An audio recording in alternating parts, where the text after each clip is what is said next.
Mayong adlaw, patay ang usa ka gilang top 5 city-level high-value individual human kini giingong nisukol sa otoridad. Atol sa bypass operation sa Minterbro, Barangay Ilang, Davao City adlaw nga Martes, Setyembre 17 ning tuiga.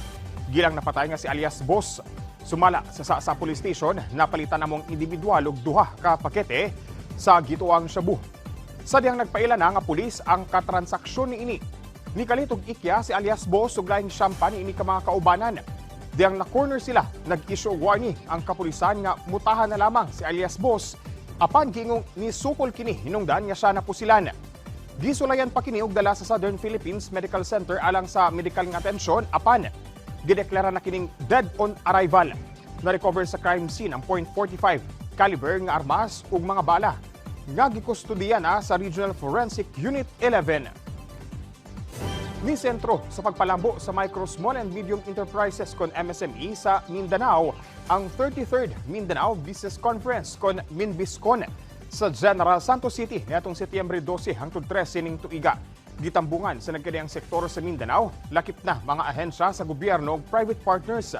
Amo aktibidad nga tinuig na nga ginahimo sa Philippine Chamber of Commerce and Industry.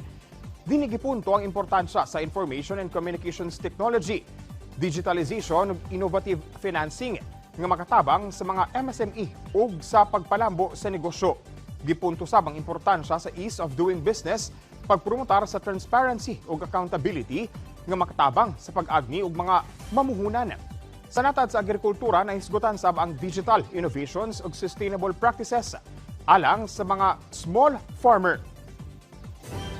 So this year's Mindanao Business Conference is a gathering that represents the vibrant spirit and potential of our island of Mindanao. Today we embark on a journey to explore critical themes that will shape the future of our business landscape.